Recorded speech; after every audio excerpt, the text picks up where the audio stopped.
This week has been by far one of the most interesting weeks where I expressed all kinds of emotions. I've laughed, I've cried. It's been a heavy week, but you know what? We sailed through. We sailed through because we are here to not just conquer, but be more than conquerors. And I felt that it's important that I share the story because at some point I wanted to delete my own social media account. But it's important to tell your story unfiltered, and that's the purpose of social media. I called a very good friend of mine, a senior journalist, and I said, listen, man, we dealt with a lot. I think we should tell good stories. And I've got a great story for you. Years ago, I tried to get into this particular business school, one of the most prestigious business schools. And at that time, I didn't have the time, I didn't have the resources, I just couldn't get in. Fast forward, I've moved from trying to get into this particular school to being appointed to sit on the board. I'm sitting on a board of one of the most prestigious business schools in the continent for its MBA program for the creatives. Master of Business Administration. You know what that means? It means I'm in a position to design the curriculum, the architect of the next thought leader. And I said, don't you think that's a great story? There's a quantum leap from not making registration to determining graduation. And I feel this story should be told. I can give you the professor's details. Let's just tell a good story. I'm not the one who goes call journalist. I've got a PR company that handles that. But I felt like I need to tell this story just to ease off the heavy load of this week. Because when you read about me or somebody like me, there's something happening to them. They're going through a divorce. They're losing money. They're losing their loved ones. Something bad. And I'm tired of a society that only wants to hear the failure of another black man. So I said, let me tell a good story. And you know what, my friend?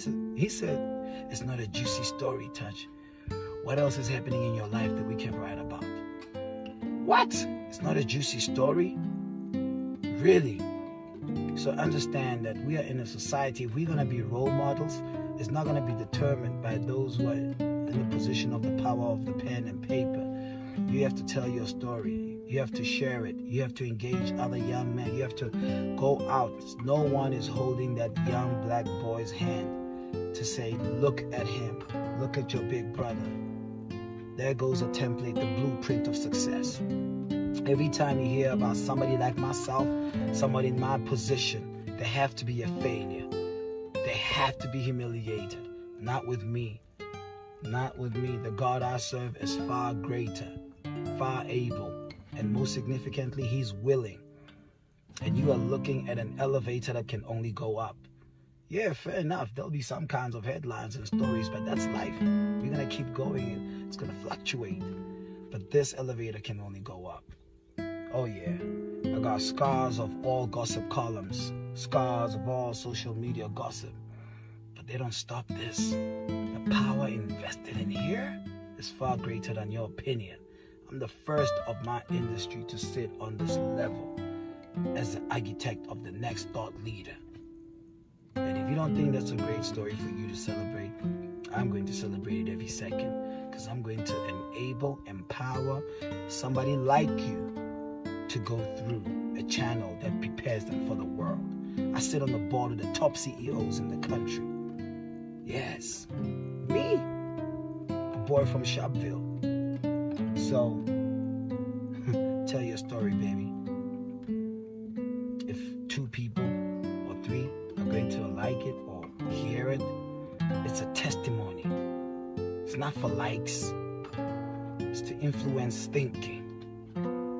It's not for likes. It's more than that. Social media likes mean nothing. It's bigger than that. It's currency.